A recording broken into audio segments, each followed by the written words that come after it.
Good morning students. તો આજના લેક્ચરથી આપણે યુનિટ નંબર 1 જે છે જેનું નામ છે introduction of micro controllers A start કરશું.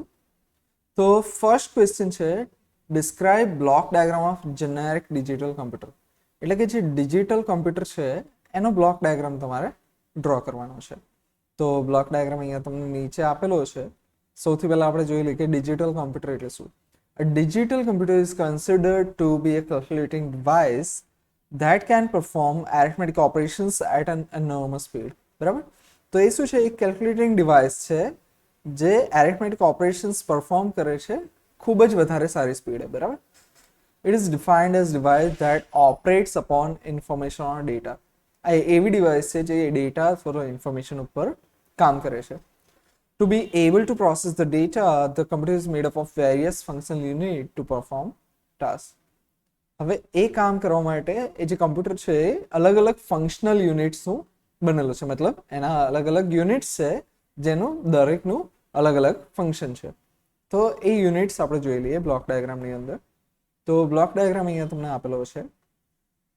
તો એનો એક મેજર પાર્ટ છે એ આ છે, અહીંયા તમને દેખાય છે, જેને આપણે કહીએ છીએ સીપીયુ. બરાબર, સેન્ટ્રલ પ્રોસેસિંગ યુનિટ, જેની અંદર બે પાર્ટ છે, કંટ્રોલ યુનિટ અને arithmetic and logical unit. Cu અને એએલયુ. સીયુ અને એએલયુ થઈને શું બનાવે?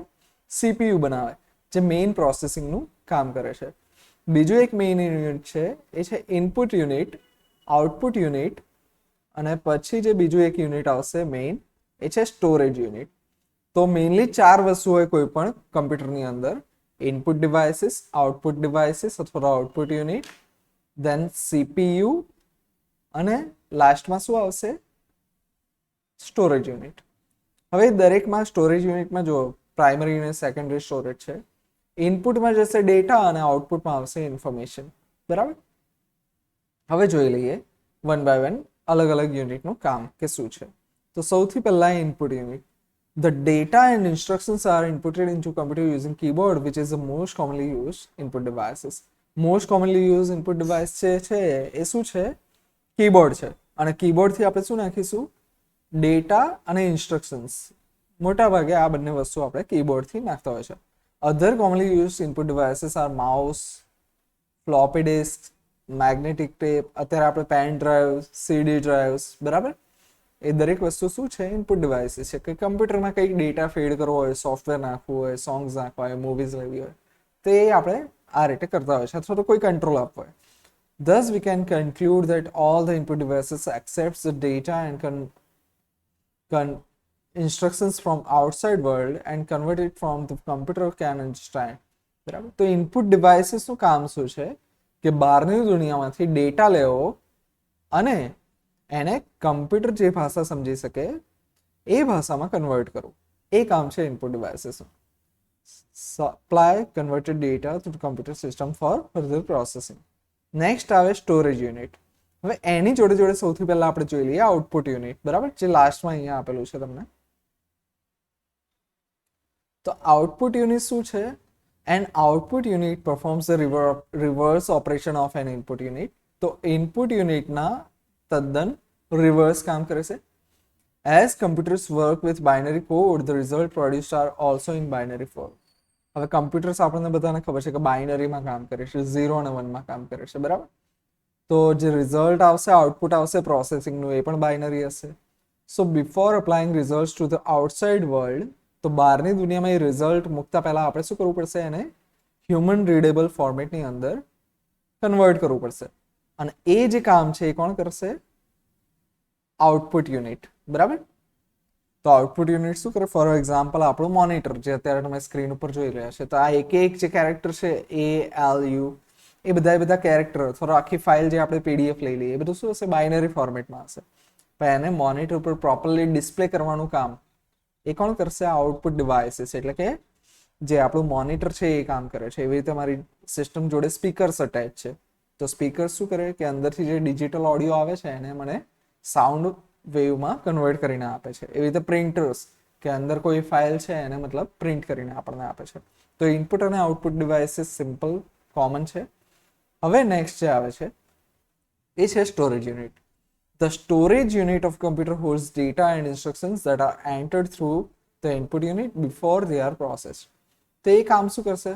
સ્ટોરેજ યુનિટ સ્ટોર કરવાનું કામ કરશે. શોર્ટમાં શું સ્ટોર કરશે? ડેટા અને ઇન્સ્ટ્રક્શન્સ જે અંદર ઇનપુટ કરીએ છીએ એને સ્ટોર કરશે. ક્યાં સુધી? જ્યાં સુધી પ્રોસેસ ના થઈ જાય ત્યાં સુધી. It stores the program data as well as intermediate results and results for output. તો પ્રોગ્રામ સ્ટોર કરશે, ડેટા સ્ટોર કરશે, ઇન્ટરમીડિયેટ જે રિઝલ્ટ આવશે એને સ્ટોર કરશે અને આઉટપુટ માટેના જે રિઝલ્ટ આવે એને સ્ટોર કરશે. શોર્ટમાં કહીએ તો જે કંઈ પણ અંદર પ્રોસેસ કરવાનું છે એની પહેલા અને પછી સ્ટોરેજ યુનિટ એને સ્ટોર કરી રાખશે.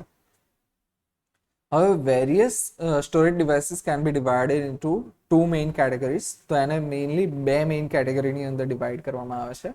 પ્રાઇમરી સ્ટોરેજ, જેને આપણે મેઇન મેમરી અથવા રેમ પણ કહેતા હોય છે, બરાબર, અને સેકન્ડરી સ્ટોરેજ કે જેને આપણે રોમ અથવા hard disk and something like that કે જે આપણે સ્ટોર કરવા માટે યુઝ કરતા હોય છે.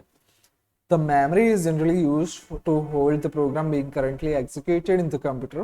તો હાલમાં જે પ્રોગ્રામ એક્ઝિક્યુટ થઈ રહ્યો છે એને સ્ટોર કરવા માટે રેમનો યુઝ થાય છે. કે હાલમાં જે ઇન્સ્ટ્રક્શન યુઝ થયેલી છે એનો જે data being received from the input device, the intermediate and final result. મતલબ જે કંઈ પણ હાલમાં પ્રોસેસિંગ છે આ વર્ડ ઉપર ફોકસ હોવો જોઈએ કે કરન્ટલી એક્ઝિક્યુટેડ, બરાબર. હાલમાં જે કામ છે આપણે એ બધી વસ્તુ શેમાં સ્ટોર થશે? પ્રાઇમરીની અંદર. પ્રાઇમરી મેમરી એટલે આપણી રેમ જે ખૂબ જ ફાસ્ટ હોય છે. The primary memory is temporary in nature.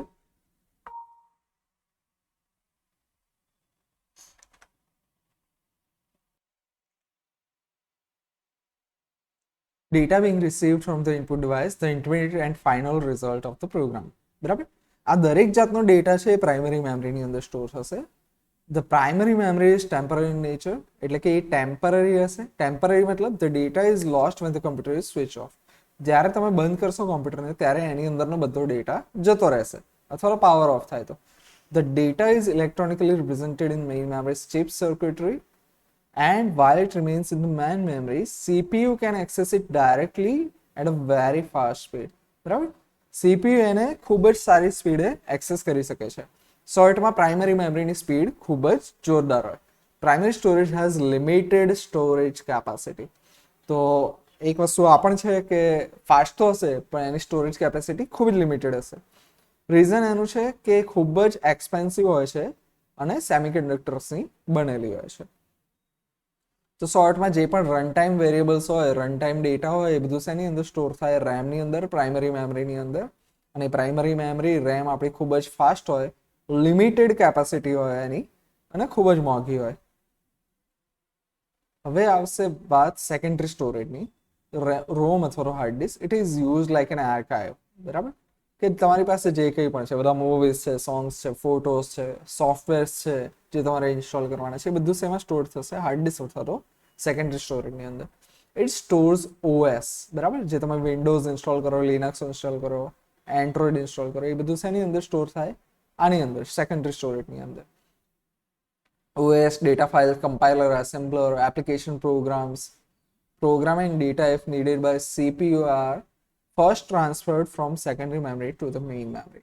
હવે જે કંઈ પણ યુઝમાં નથી પણ તમારે કામમાં આવતું હોય, જેમ કે તમારા પીસીની અંદર ગૂગલ ક્રોમ ઇન્સ્ટોલ્ડ છે પણ અત્યારે હાલ તમે યુઝ નથી કરી રહ્યા, તો એ શેમાં સ્ટોર્ડ હશે? પહેલા સેકન્ડરી મેમરીની અંદર.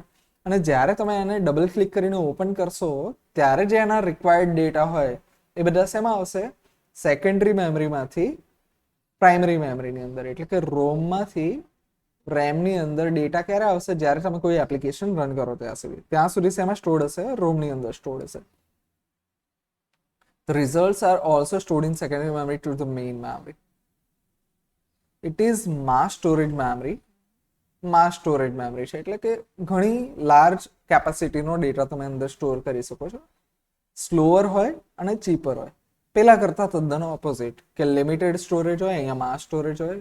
વેરી એક્સપેન્સિવ, ચીપર અને ફાસ્ટ હોય, અહીંયા સ્લો હોય.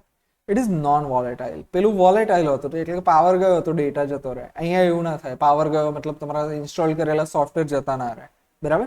તમે અંદર કોઈ મ્યુઝિક ફાઇલ સ્ટોર કરી હોય તો એ જતી ના રહે. Non volatile. Data is not lost even if the power supply is switched off. Some of the most commonly used secondary devices are hard disk, CD, pen drive et cetera et cetera. હવે next અને main important block જે છે એ છે આપણો CPU, central processing unit, જે CU અને ALU નો બનેલો છે. એરિથમેટિક લોજિક યુનિટ અને કંટ્રોલ યુનિટનો બનેલો છે. The control unit and arithmetic logic unit of computer are together known as CPU, central processing unit. The CPU is like brain and it performs the following function. તો જેવી રીતે માનવ શરીરમાં મગજનું કામ છે, બ્રેઇનનું કામ છે, એવી જ રીતે કમ્પ્યુટર સિસ્ટમની અંદર CPU એટલું જ મહત્વ ધરાવે છે. It performs all the calculation, it takes all the decision and it controls all the unit of computer. તો શું કરશે? દરેક કેલ્ક્યુલેશન CPU કરે છે. દરેક ડિસિઝન્સ લેવાના હોય એ પણ સીપીયુ લે છે, અને દરેક વસ્તુ જે કંટ્રોલ કરવાની હોય એના બધા અલગ અલગ પેરિફેરલ્સ એ બધું સીપીયુની અંદર થાય. કાં તો કંટ્રોલ યુનિટ કરે, કાં તો એએલયુ કરે. A personal computer may have CPU IC such as Intel 80. હવે અહીંયા કોઈ પણ પીસીની અંદર આવી અલગ અલગ ટાઈપના પ્રોસેસર્સ આવેલા હશે. 8088 બહુ જૂના આવતું હતું, પછી 386, 486, Celeron, Pentium pro, Pentium 2, 3, 4, dual core, AMD, અત્યારે i3, i5, i7, બરાબર. આ બધા શું છે કે આપણા પ્રોસેસરના અલગ અલગ વર્ઝન છે. હવે કંટ્રોલ યુનિટ અને એએલયુ એ બંને શું છે અને બંનેનું અલગ અલગ કામ શું છે એ જોઈ લઈએ. It controls all other units in the computer. એટલે કંટ્રોલિંગનું જે કામ છે ઉપર આપણે જોયું હતું ને કે કેલ્ક્યુલેશન, ડિસિઝન અને કંટ્રોલ. તો આમાંથી ડિસિઝન અને કંટ્રોલનું કામ કંટ્રોલ યુનિટ કરશે. The control unit instructs the input unit where to store the data after receiving it from user. તો ઇનપુટ યુનિટ જે ડેટા રિસીવ કરે એને કઈ જગ્યાએ સ્ટોર કરવો, તો એનું ડિસિઝન કોણ લેશે? Control unit. It controls the flow of data and instructions from storage unit to ALU. તો સ્ટોરેજ યુનિટમાંથી જે ડેટા આવે એને એએલયુમાં પહોંચાડવાનો, બરાબર. એનો ફ્લો એ કોણ ડિસાઇડ કરશે? Control unit. It does not perform any actual processing. કોઈ પણ એકચ્યુઅલ પ્રોસેસિંગ એ નહીં કરે, પણ શું કરશે કે દરેક પ્રોસેસિંગને મેનેજ કરવાનું કામ, મેનેજર જેવું કામ આ કરશે, બરાબર. કે કમ્પ્યુટર સિસ્ટમને સિંક્રોનાઇઝ કરવું, એટલે કે તાલમેલમાં રાખવા બધા પેરિફેરલ્સ, બરાબર. એ બધી વસ્તુ કોણ કરે છે? Control unit. અને એટલે જ સીપીયુની અંદર બી જો કોઈને આપણે બ્રેઇન કહેવું હોય તો એ છે આપણું કંટ્રોલ યુનિટ. હવે રિયલમાં કામ કોણ કરે છે? તો ALU. The function of ALU is two perform arithmetic and logical operations. હવે એરિથમેટિક ઓપરેશન્સમાં શું આવે? એડિશન, સબટ્રેક્શન, મલ્ટિપ્લિકેશન અને ડિવિઝન. અને લોજિક ઓપરેશનમાં આવે એન્ડ, ઓર, નોટ, જે તમારે ડીએલડીના લોજિક ગેટ્સ આવે એ બધા, બરાબર. અને logic operation XOR. It also performs, એટલે કે ઇન્ક્રીમેન્ટ, ડિક્રીમેન્ટ, જે આપણા અલગ અલગ ઓપરેટર આવતા હતા ને સી લેંગ્વેજમાં, એ સેમ વસ્તુ. શિફ્ટ, ક્લિયર, આ દરેક વસ્તુ જે છે એ શેમાં આવે? એરિથમેટિક એન્ડ લોજિકલ ઓપરેશનમાં આવે. એ બધું કોણ કરશે? એએલયુ કરશે. It is a place where the actual execution of the instruction takes place during processing. આ એ જગ્યા છે જ્યાં રિયલમાં કંઈક ઓપરેશન થાય છે, બરાબર. બાકીના બધા શું કરે છે? એને પ્લાનિંગ કરે, કંટ્રોલ કરે, મેનેજ કરે, એને હેલ્પ કરે, ડેટા સ્ટોર કરી રાખે. પણ અહીંયા જે છે રિયલમાં અહીંયા ઓપરેશન થાય છે. To be precise, all calculation and comparison are made in ALU. તો બ્લોક ડાયાગ્રામની અંદર લાસ્ટમાં આપણે આઉટપુટ યુનિટ જોઈ લીધેલું છે. તો કંઈક આ રીતનું મતલબ કમ્પ્યુટરનો બ્લોક ડાયાગ્રામ હોય છે. Okay, thank you.